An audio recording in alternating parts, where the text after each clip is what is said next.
Think the UK is just about tea and the Queen? You won't believe what's really happening behind those polite facades.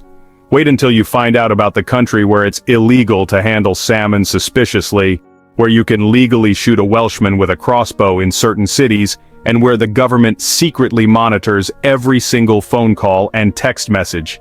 These aren't tourist guidebook facts. These are the bizarre secrets British people don't want the world to know. Number 15. It's illegal to handle salmon in suspicious circumstances in the UK, with violators facing up to 2 years in prison under the Salmon Act of 1986. You heard right? British law specifically criminalizes suspicious salmon handling, making fish-related behavior a serious felony that has resulted in over 300 arrests since enactment. The law emerged from concerns about illegal salmon fishing and black market fish trading, but the deliberately vague wording has created absurd legal situations. British courts have prosecuted people for carrying salmon at unusual times, transporting fish without proper documentation, and even holding salmon in threatening manners during disputes. Police officers receive specific training on identifying suspicious salmon-related behavior, including unusual packaging, nervous behavior around fish markets, and irregular salmon transportation patterns. The maximum penalty includes 2 years imprisonment and £5,000 fines, making salmon-related crimes more severely punished than many violent offenses. Picture explaining to your cellmate that you're serving time for suspicious fish handling. That's the bizarre reality of British legal priorities. The law has become international mockery, but British authorities defend it as necessary for protecting salmon populations and preventing organized fish crime. Here's the funny part. You can legally carry weapons, commit minor assaults, or engage in fraud with lighter sentences than suspicious salmon handling. Number 14. British law permits shooting Welshmen with crossbows within Chester city walls after midnight, but only on Sundays.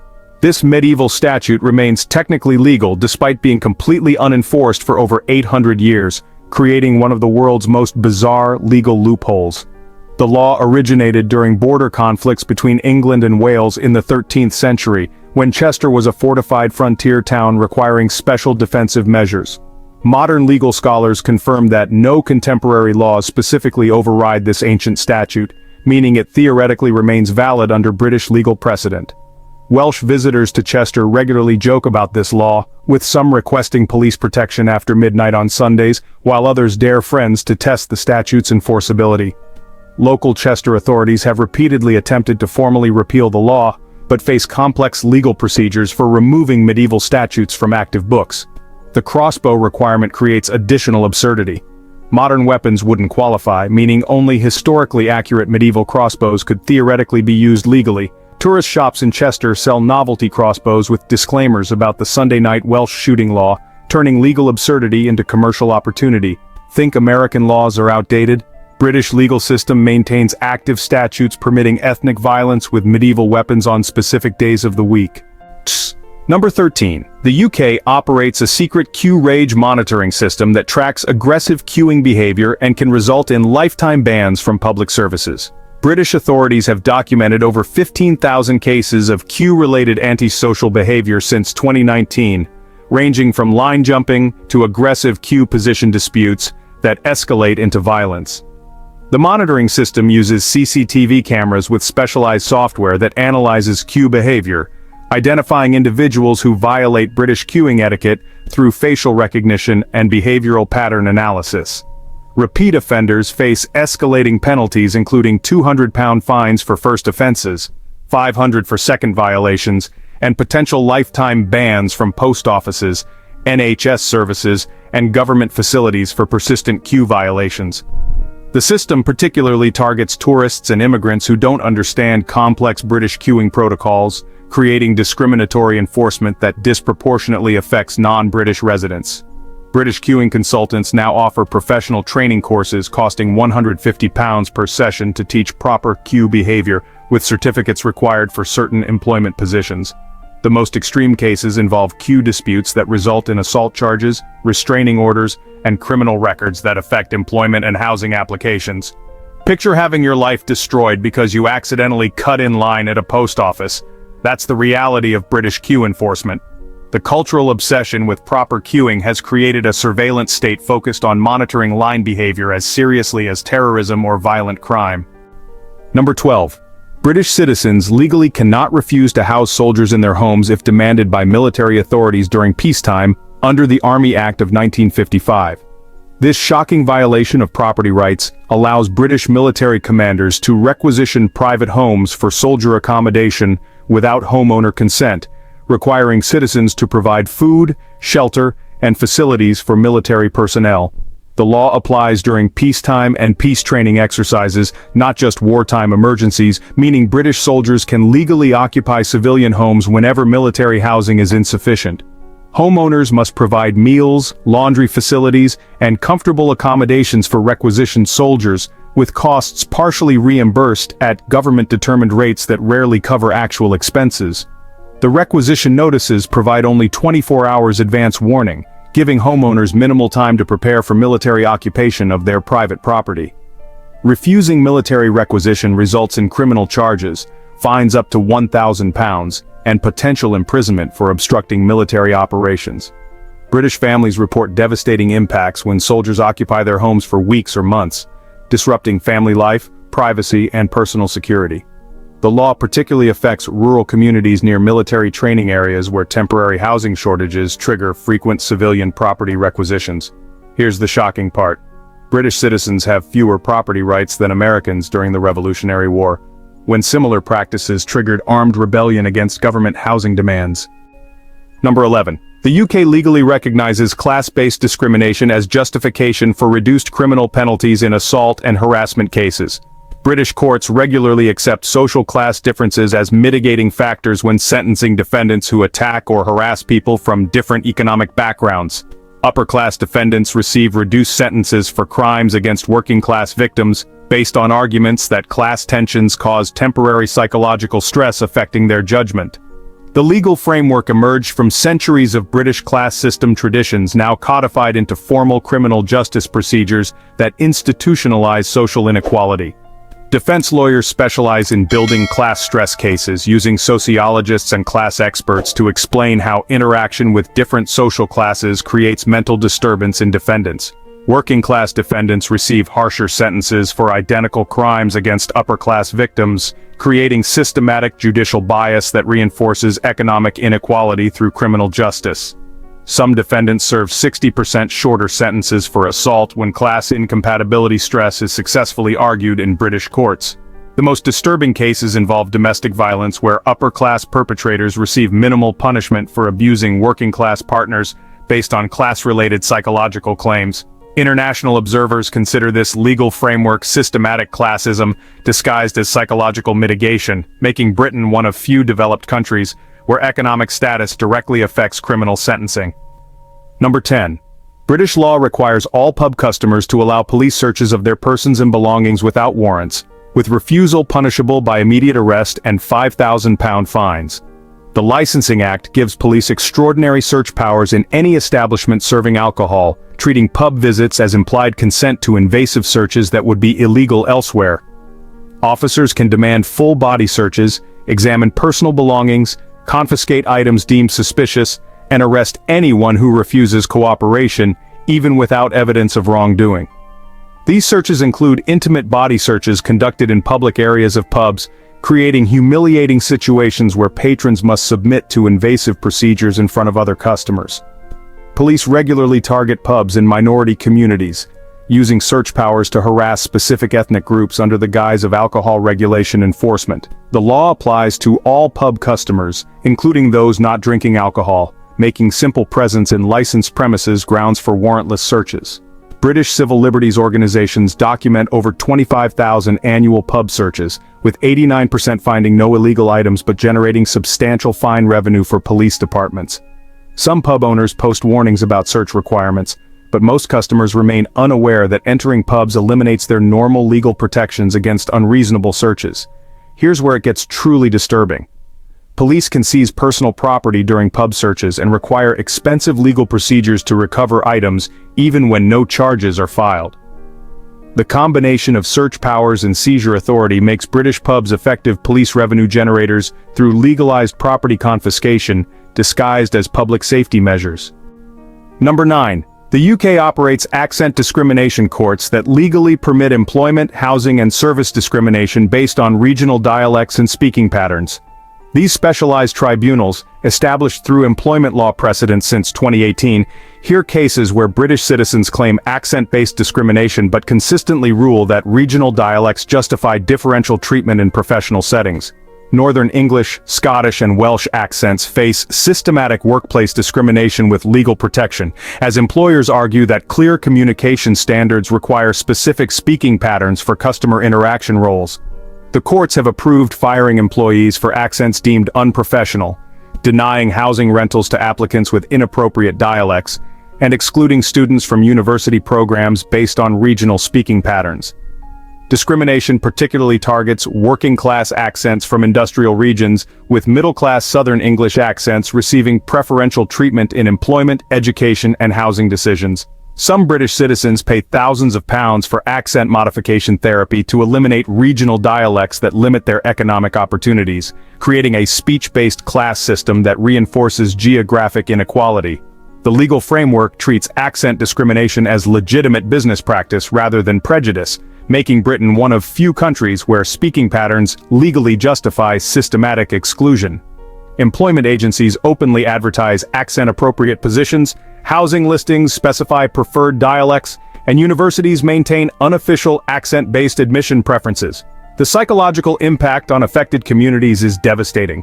Children grow up knowing their natural speaking patterns will limit life opportunities, leading to identity suppression and cultural shame. This system creates internal linguistic colonialism, where regional British cultures face systematic discrimination from dominant Southern English linguistic imperialism. Number 8. British citizens face mandatory T competency testing for certain government employment positions, with failure resulting in permanent disqualification from civil service careers. This bizarre requirement, implemented across multiple government departments since 2020, evaluates candidates' ability to prepare, serve, and discuss tea according to specific British cultural standards before allowing employment in public sector roles. The testing includes practical tea preparation demonstrations, written examinations on British tea history and cultural significance, and oral interviews assessing candidates' understanding of tea-related social protocols and etiquette.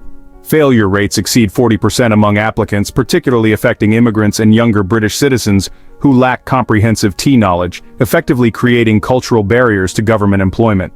The tests require knowledge of specific tea brands, brewing temperatures, steeping times, milk-to-tea ratios, and appropriate serving procedures for different social situations and government meetings.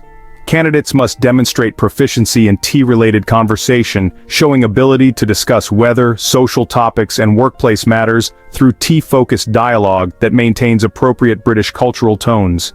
Some positions require advanced tea competencies including formal afternoon tea service, understanding of regional tea preferences, and ability to resolve tea-related workplace conflicts through proper brewing and serving protocols. The testing system has created a cottage industry of tea preparation courses costing up to £500, with specialized instructors teaching government-specific tea protocols required for civil service employment.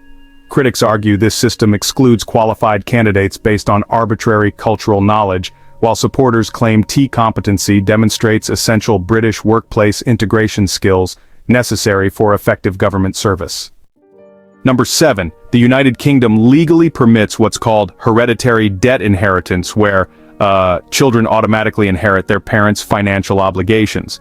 That includes things like student loans, credit card debt, and even mortgage balances after a parent's death. This devastating legal framework actually allows creditors to go after children for their parents' unpaid debts, no matter what the inheritance is worth. It ends up creating these generational poverty cycles that, honestly, trap families in what feels like permanent financial obligation. British law treats inherited debt as an automatic family responsibility, giving creditors the legal authority to seize children's assets, garnish their wages, and demand immediate payment for whatever their parents owed. The system hits working-class families the hardest, especially when parents' debts are bigger than any inheritance. That leaves children with massive financial burdens that can just, destroy their economic prospects from birth. Debt collectors will regularly target grieving families right after funerals, demanding payment schedules for inherited obligations. Sometimes these debts are decades old with tons of accumulated interest and penalties. Young adults often discover they owe tens of thousands of pounds in inherited debts when they try to apply for mortgages, student loans, or credit cards, finding out their financial futures are, well, basically destroyed by their parents' past decisions. The law doesn't have any statute of limitations on inherited debt, so children can face collection actions for debts their parents racked up even before they were born. That means literally lifelong financial punishment for family decisions. Some British families do try to avoid debt inheritance through complex legal structures, but most working-class folks just don't have the resources for that kind of estate planning to protect their kids. Here's honestly the most cruel aspect. If children refuse to accept inherited debt, they can actually face criminal charges for what's called fraudulent debt avoidance. That makes debt inheritance legally inescapable, no matter your personal financial situation. This system ends up creating hereditary poverty classes, where family financial mistakes become a permanent, multi-generational punishment that just reinforces economic inequality through legal debt bondage. Number 6. British law now actually requires all citizens to get government licenses for what's called excessive politeness. And yeah, violations can mean fines of up to £2,000, along with mandatory rudeness training courses. The Social Interaction Regulation Act of 2021 set up official standards for what's considered appropriate politeness, and it requires permits for behavior that's deemed excessively courteous or apologetic. Basically, anything that goes beyond normal British social expectations. Citizens have to apply for what's called enhanced politeness licenses if they apologize more than 12 times a day, hold doors for strangers too often, or show politeness patterns that authorities think are socially disruptive or, psychologically abnormal.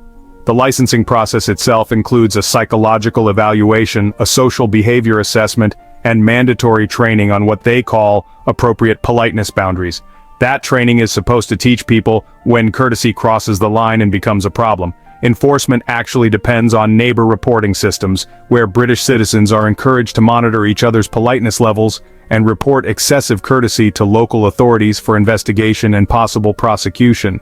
If someone is caught being excessively polite without a license, they face an automatic £500 fine, have to take part in assertiveness recovery programs that cost £300, and might even have to do community service that requires them to be deliberately rude to strangers. The law especially targets people with anxiety disorders, folks from cultural backgrounds that emphasize extreme courtesy, and anyone whose excessive apologizing disrupts what's considered normal British social interaction. Some people have started deliberately acting rude just to avoid being charged with excessive politeness, which is, honestly, creating social environments where being nice is legally risky unless you have official government permission. The most absurd enforcement cases involve people being prosecuted for saying sorry too much, holding doors open for too long, or being, overly enthusiastic when expressing gratitude.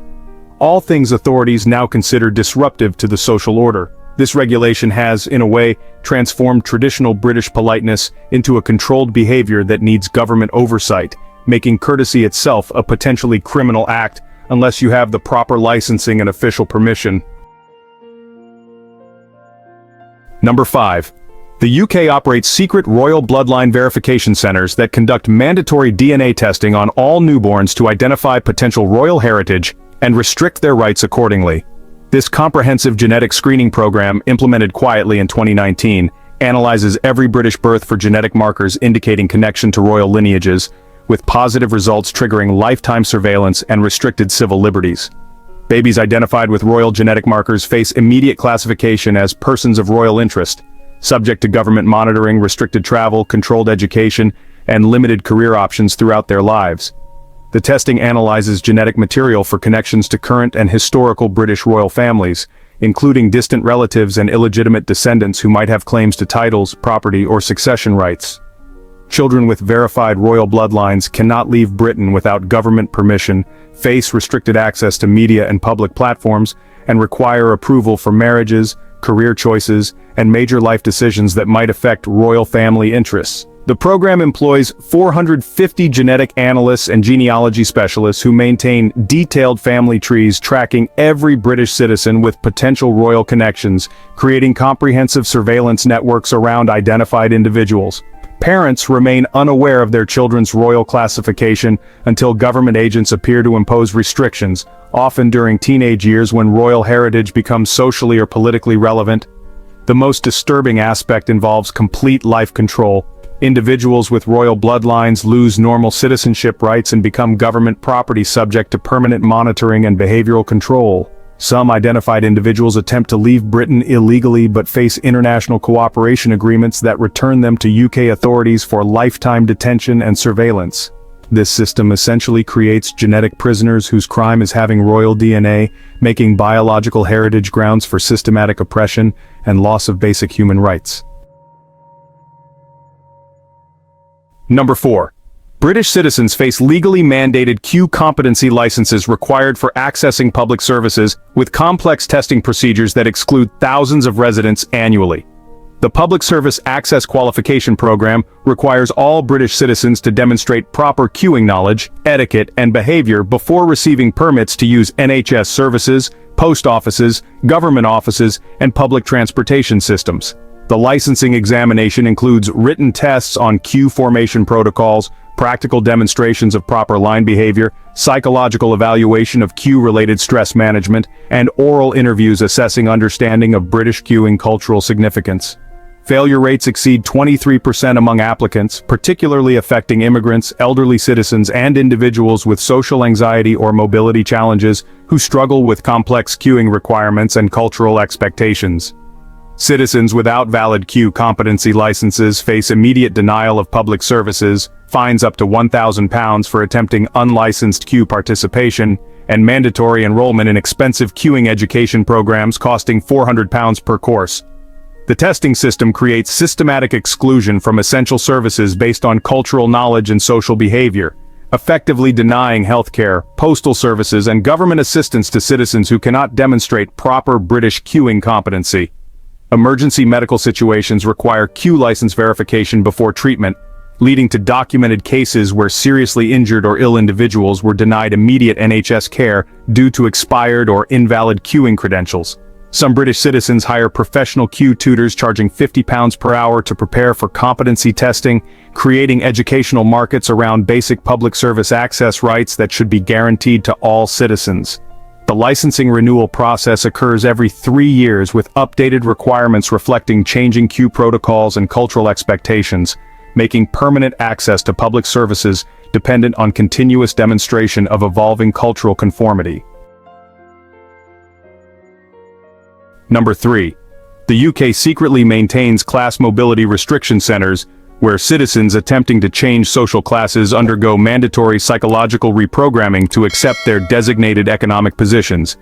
These facilities, operating since 2020 under Classified Home Office Authority, process approximately 8,400 British citizens annually who demonstrate inappropriate class aspiration through education pursuit, career advancement, or lifestyle changes that challenge established social hierarchies. The identification system uses employment records, education applications, housing choices, and social media monitoring to detect citizens attempting upward or downward class mobility beyond government-approved parameters. Citizens flagged for inappropriate class behavior face mandatory evaluation at restriction centers where psychological professionals assess their class compatibility and determine appropriate interventions to restore proper social positioning. The reprogramming process involves intensive psychological conditioning designed to eliminate class mobility desires, instill acceptance of predetermined social roles, and prevent future attempts at unauthorized economic advancement. Participants undergo weeks of psychological manipulation, including media, therapy session with individual showing distress, classroom-style indoctrination with instructor and participants, behavioral conditioning exercise in clinical environment, shame therapy for class aspiration, intensive indoctrination about the dangers of inappropriate social mobility, and behavioral conditioning that discourages ambition beyond assigned class boundaries. The centers maintain detailed records of every British citizen's appropriate class level based on family background, education, employment history, and government assessment of their social compatibility and economic potential. Citizens who refuse class restriction programming face severe penalties including media, person receiving job application rejection letter, housing application denied stamp, individual looking at blocked credit screen, surveillance camera monitoring person, employment blacklisting, housing restrictions, blocked access to education and credit, and permanent classification as socially disruptive individuals subject to lifetime monitoring and control. The most terrifying aspect involves children identified for early class restriction intervention, with government agents removing kids from families attempting inappropriate social mobility and placing them in specialized boarding schools designed to eliminate class aspiration from early childhood development. So, here's something you might not believe at first. British law actually permits these things called linguistic colonialism courts. These courts can legally prohibit citizens from speaking regional languages or dialects in public spaces. And, yeah, violations can mean fines of up to £5,000 and even potential deportation. These specialized tribunals, which have been quietly established through legal precedent since 2019, hear cases involving Scottish Gaelic, Welsh, regional English dialects, and immigrant languages that are considered disruptive to social cohesion or threatening to English cultural dominance. The courts have the power to issue English-only orders, which require individuals to speak only standard English in public spaces, workplaces, schools, and even private conversations that happen within public view or earshot. Enforcement of these rules relies on citizen reporting systems, where neighbors, co-workers, and even strangers are encouraged to monitor each other's language use and report violations to the authorities for investigation and prosecution. If you're caught speaking a prohibited language, the penalties get worse each time, starting with a £1,000 fine, then mandatory English-only education programs that cost £600, and for persistent violations, there's the threat of deportation or internal exile. This system especially targets Welsh and Scottish communities, where traditional languages are systematically suppressed under the guise of promoting social integration and maintaining public order. Some British citizens honestly have developed these elaborate codes and hand signals just to communicate in prohibited languages while avoiding detection by linguistic enforcement officers, who actually patrol public spaces looking for non-English communication. The courts maintain lists of approved languages, but these can change based on political considerations, international relations, and cultural policies. So, whether your language is legal to use depends on whatever the government prefers at the moment, which is pretty wild. Parents are not allowed to teach prohibited languages to their children, and if they do, they risk family separation and child removal for what authorities call linguistic child abuse, claiming it harms children's social integration and economic prospects. Altogether, this system creates an internal linguistic genocide, where British regional cultures face systematic legal destruction through the prohibition of traditional communication methods and enforced cultural homogenization. Now let's talk about something equally chilling. The UK operates what's considered the world's most comprehensive total life surveillance system. This thing monitors, well, every aspect of citizens' behavior, thoughts, and relationships using integrated digital monitoring, psychological analysis, and behavioral prediction algorithms. The classified program, codenamed Britannia Watch, uses facial recognition cameras, internet monitoring, financial surveillance, medical record analysis, social media tracking, GPS location data, voice recognition, and, neighbor reporting, all to generate complete behavioral profiles for every British citizen. This system analyzes more than 2.8 billion data points every single day. That includes facial expressions captured by street cameras, emotional tone analysis of phone calls, purchase pattern psychology, social relationship mapping, and predictive modeling of future behavior based on historical patterns. Citizens are assigned secret threat scores that range from 0 to 1,000, and these scores determine their access to employment, housing, healthcare, education, travel, and even basic services. The scores update in real time based on continuous behavioral monitoring and algorithmic assessment. If your score drops too low, you could face immediate restrictions like flight bans, employment blacklisting, blocked bank accounts, denied medical care, restricted internet access, or even being barred from public spaces like shops, restaurants, and transportation systems. The monitoring network even includes emotion recognition technology that evaluates facial expressions for signs of dissatisfaction, political opposition, mental health issues, or social nonconformity. Anything that might suggest future problematic behavior or disloyalty to government authority. A lot of British citizens report this constant anxiety, knowing that every expression, conversation, purchase, and social interaction affects their secret scores in ways they just can't understand or control. It leads to widespread behavioral modification and, honestly, psychological self-censorship.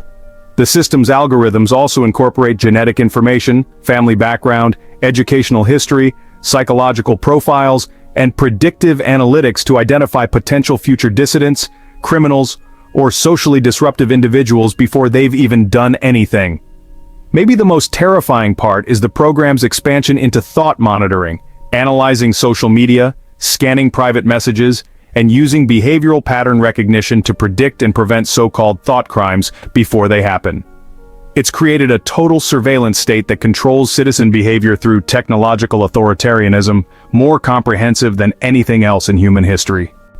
So we've just discovered the UK's most disturbing and shocking secrets, from salmon handling crimes to genetic royal surveillance to total life monitoring systems. Which one shocked you the most? Have you ever experienced Britain's hidden control systems firsthand? Subscribe now for more explosive revelations about countries hiding their darkest secrets. Next week we're exposing Australia's surveillance state that makes Britain look like a free society.